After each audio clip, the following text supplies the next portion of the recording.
ಚಿನ್ನದಂತ ಚೆನ್ನಮ್ಮ ಅದೆಷ್ಟೋ ರಾಜಕೀಯ ನಾಯಕರ ಬದುಕಲ್ಲಿ ಬೆಳಕು ತಂದವರು. ಮನೆಗೆ ಬಂದವರಿಗೆ ವಿಶೇಷ ಸತ್ಕಾರ ಕೊಡೋದೇ ಅವ್ರಿಗೆ ಕೊಡದೆ ಕಳಿಸ್ತಾ ಇರಲಿಲ್ಲ. ಮಹಾತಾಯಿಯನ್ನ ನೆನೆದು ಬೇರೆ ಬೇರೆ ರಾಜಕೀಯ ನಾಯಕರು ಕಂಪನಿ ಬಿಡಿದಿದ್ದಾರೆ.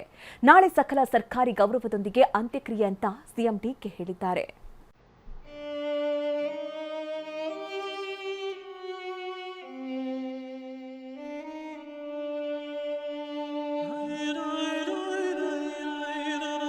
ಚೆನ್ನಮ್ಮ ಚಿರನಿದ್ರೆಗೆ ಜಾರಿದ್ದಾರೆ. ಅದೆಷ್ಟೋ ರಾಜಕೀಯ ನಾಯಕರಿಗೆ ಮಾತೃ ಸ್ವರೂಪಿಯಾಗಿದ್ರು. ಯಾವುದೇ ಪಕ್ಷ ಭೇದ ಇಲ್ಲದೆ ಮನೆಗೆ ಬಂದ ನಾಯಕರಿಗೆ ಧೈರ್ಯ ತುಂಬಿದ್ರು. ಸಂಸ್ಕೃತಿ ಪಾಠದ ಜೊತೆ ಅತಿಥಿ ಸತ್ಕಾರದಲ್ಲಿ ಎಲ್ರಿಗಿಂತಲೂ ಮೊದಲ ಸ್ಥಾನದಲ್ಲಿರ್ತಿದ್ರು. ಮಾಜಿ ಪ್ರಧಾನಿ ದೇವೇಗೌಡರ ಪತ್ನಿ ನಿಧನಕ್ಕೆ ಎಲ್ಲ ಪಕ್ಷದ ನಾಯಕರು ಕಂಬನಿ ಮೆರೆದಿದ್ದಾರೆ. ಸಕಲ ಸರ್ಕಾರಿ ಗೌರವದೊಂದಿಗೆ ಅಂತ್ಯಕ್ರಿಯೆ ಮಾಡೋಕೆ ಸರ್ಕಾರ ನಿರ್ಧಾರ ಮಾಡಿದೆ.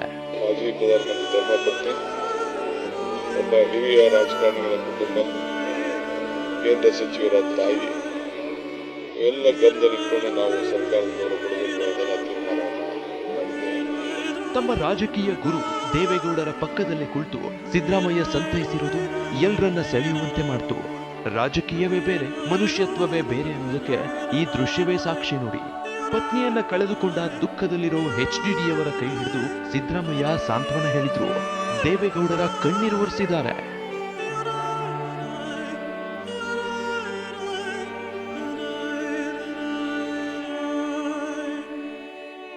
ಮಾಜಿ ಸಚಿವ ಜಮೀರ್ ಕೂಡ ಚೆನ್ನಮ್ಮರನ್ನ ನೆನೆದು ಭಾವುಕರಾದರು. ತಮ್ಮ ರಾಜಕೀಯ ಜೀವನವನ್ನ JDS ನಿಂದಲೇ ಆರಂಭಿಸಿರುವ ಜಮೀರ್ ಆಕೆ ಮಹಾತಾಯಿ ಅಂತ ಕಂಬನಿ ಮಿಡಿದಿದ್ದಾರೆ. ನಂದಂತ ಇಲ್ಲ, ಯಾರನ್ನ ಸಾಮಾನ್ಯ ಜನ ಬರಲಿ, ಒಂದು ತಾಯಿ ಯಾವ ತರ ನೋಡ್ಕೊಂತಾರೆ ಆ ತರ ಎಲ್ಲಾರ್ಗು. ತಿಂಡಿ ಟೈಮಲ್ಲಿ ಬಂದ್ರೆ ಅವರೇ ಬರ್ಸಿ ತಿಂಡಿ ಬರ್ತಾ ಇದ್ರು. ಊಟದ ಟೈಮಲ್ಲಿ ಬಂದ್ರೆ ಯಾರನ್ನ ಇರ್ಲಿ, ಸಾಮಾನ್ಯ ನಾನಂತ ಇಲ್ಲ ಅವ್ರಂತ ಇಲ್ಲ, ಯಾರನ್ನ ಬರ್ಲಿ ಅವ್ರಿಗೆ ಕೂಡಿಸಿ ಊಟ ಮಾಡಿಸಿ ಅವರೇ ಬರ್ಸಿ ತಿನ್ಸೋರು. ನಾನು ನನ್ನ ಪಕ್ಷ ಬಿಟ್ಟಾದ್ಮೇಲೂ ಒಂದು 2 ವರ್ಷ ಹಿಂದೆ ಸನ್ಮಾನ್ಯ ದೇವೇಗೌಡರು ಹುಟ್ಟಿದ ಬಗ್ಗೆ ವಿಶ್ ಮಾಡಕ್ ಬಂದಿದೆ. ಆವಾಗಲೂ ನನ್ನ ನೋಡಿ ಕರೆದಿ 4 ಗಂಟೆಗೆ ಆವಾಗ ಬಂದಿದ್ದೆ, 4:15 ಇತ್ತು. ಅವಾಗ ನನ್ನ ಕೂಣಿಸಿ ನನ್ನ ತಿಂಡಿ ಕೊಟ್ಟು ಚೆನ್ನಾಗಿದ್ದೇನಪ್ಪ, ಆರೋಗ್ಯಗಿದ್ದೇನಪ್ಪ, ಚೆನ್ನಾಗಿರ್ಬೇಕಪ್ಪ ಅಂತ ಹೇಳ್ಬಿಟ್ಟು ನನಗೆ ಆಶೀರ್ವಾದ ಮಾಡಿದ್ರು. ಮಾಜಿ ಸಚಿವ ಚೆಲುವರಾಯಸ್ವಾಮಿ ಕೂಡ JDS ಪಕ್ಷದಿಂದಲೇ ರಾಜಕೀಯ ಜೀವನ ಆರಂಭ ಆಗಿದ್ದು. ಅವರು ಕೂಡ ಚೆನ್ನಮ್ಮರ ಗುಣದ ಬಗ್ಗೆ ಕೊಂಡಾಡಿದ್ರು. ಮನೆಗೆ ಬಂದಾಗ ಬಹುಶಃ ಪ್ರಧಾನಿಯಾಗಿದ್ದಾಗಲೂ ಊಟ ತಿಂಡಿ ವಿಚಾರಿಸ್ತಕ್ಕಂಥ ಸೌಜನ್ಯ ಇದ್ದರೆ ಅದು ಚೆನ್ನಮ್ಮನವ್ರ ಥರ ಯಾವುದೇ ಹೆಣ್ಮಗಳು ನಡ್ಕೊಳ್ಳಿಕ್ಕೆ ಸಾಧ್ಯ ಇಲ್ಲ.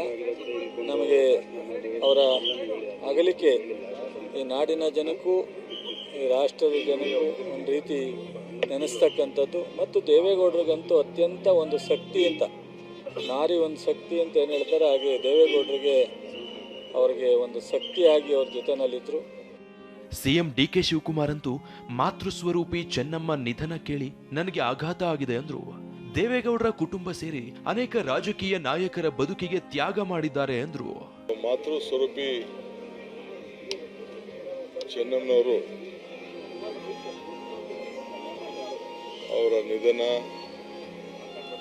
ಕೇಳಿ ನಮಗೆಲ್ಲ ಆತಂಕ ಆಯಿತು. ಆರೋಗ್ಯ ಗಂಭೀರವಾಗಿದೆ ಅನ್ನೋದನ್ನ ನಾವೆಲ್ಲ ಮಾಹಿತಿಯನ್ನ ಕೇಳ್ತಾ ಇದ್ದೇವೆ. ನಮ್ಮ ಪೊಲೀಸವರು ಕೂಡ ಚೆನ್ನಾಗಿದ್ದಾರೆ ಅಂತೇಳಿ ವರದಿಯನ್ನ ಕೊಡ್ತಾ ಇದ್ರು. ಅಪಾರ ದೈವ ಭಕ್ತೆ, ಇಡೀ ರಾಜ್ಯ ದೇಶದ ಒಂದು ದೊಡ್ಡ ಕುಟುಂಬಕ್ಕೆ ಹಗಲು ರಾತ್ರಿ ಎಲ್ಲ ಕಷ್ಟದಿಂದಲೇ ಸುಖದಿಂದಲೇ ಜೊತೆಯಲ್ಲಿ ಇದ್ಕೊಂಡು ಒಂದು ದೊಡ್ಡ ಸೇವೆಯನ್ನು ಮಾಡಿದಂಥ ಒಬ್ಬ ಧೀಮಂತ ಹೆಣ್ಮಗಳು. ರಾಜಕಾರಣಿಗಳಿಗೆ ಒಂದು ಮಾತೃ ಸ್ವರೂಪಿಯಾಗಿ ಸೇವೆಯನ್ನು ಮಾಡ್ಕೊಂಡು ಬಂದಂಥ ಒಬ್ಬ ಧೀಮಂತ ಹೆಣ್ಮಗಳು. ಸೊ ದೇವೇಗೌಡರು ಮತ್ತು ಅವರ ಎಲ್ಲ ಮಕ್ಕಳ ಅವರ ಕುಟುಂಬದ ಯಶಸ್ಸಿಗೆ ಅನೇಕ ತ್ಯಾಗಗಳನ್ನು ಮಾಡಿದಂಥ ಒಬ್ಬ ಧೀಮಂತ ಹೆಣ್ಮಗಳನ್ನು ನಾವು ಇವತ್ತು ಕಳ್ಕೊಂಡಿದ್ದೇವೆ. ಇಂದು ಕೂಡ ಬೆಂಗಳೂರಿನ ಪದ್ಮನಾಭನಗರದಲ್ಲಿ ಚೆನ್ನಮ್ಮನವರಿಗೆ ಗಣ್ಯರು ಅಂತಿಮ ನಮನ ಸಲ್ಲಿಸಿದ್ರು. ಕೇಂದ್ರ ಸರ್ಕಾರದ ಪರವಾಗಿ ಪ್ರಹ್ಲಾದ್ ಜೋಶಿ ಅಂತಿಮ ನಮನ ಸಲ್ಲಿಸಿದ್ರು. DCM ಪರಮೇಶ್ವರ್, ಮಾಜಿ CM ಸದಾನಂದಗೌಡ, ಸಚಿವರಾದ ಸತೀಶ್ ಜಾರಕಿಹೊಳಿ, KH ಮುನಿಯಪ್ಪ, ಸಂಸದ K ಸುಧಾಕರ್, PC ಮೋಹನ್, ವಿಪಕ್ಷ ನಾಯಕ ಅಶೋಕ್, ಶಾಸಕ ಅಶ್ವಥ್ ಅಂತಿಮ ದರ್ಶನ ಪಡೆದ್ರು. ರಾಷ್ಟ್ರಧ್ವಜ ಹೊದಿಸಿ ಮಾಜಿ ಪ್ರಧಾನಿ ಎಚ್ಡಿಡಿ ಪತ್ನಿಗೆ ಗೌರವ. ಬೆಂಗಳೂರಿನ ಪದ್ಮನಾಭನಗರದಲ್ಲಿರುವ ಎಚ್ಡಿಡಿ ನಿವಾಸದಲ್ಲಿ ಚೆನ್ನಮ್ಮ ಪಾರ್ಥಿವ ಶರೀರಕ್ಕೆ ಪೂಜೆ ಮಾಡಲಾಯಿತು. ಪತಿಗೆ ಹೂ ಮುಡಿಸಿ ಹಣೆಗೆ ಕುಂಕುಮ ಇಟ್ಟು ದೇವೇಗೌಡರು ಪೂಜೆ ಮಾಡಿದ್ರು. ಇನ್ನು ತಾಯಿಗೆ ಪೂಜೆ ಸಲ್ಲಿಸಿ ಕುಮಾರಸ್ವಾಮಿ ಮುತ್ತಿಟ್ರು. ಮಕ್ಕಳು, ಮೊಮ್ಮಕ್ಕಳು, ಸಂಬಂಧಿಕರು ಚೆನ್ನಮ್ಮ ಪಾರ್ಥಿವ ಶರೀರಕ್ಕೆ ಆರತಿ ಬೆಳಗಿ ಪೂಜೆ ಮಾಡಿದ್ರು. ರಾಷ್ಟ್ರಧ್ವಜ ಹೊದಿಸಿ ಚೆನ್ನಮ್ಮರಿಗೆ ಗೌರವ ಸಲ್ಲಿಸಲಾಯಿತು. Bureau report, TV9.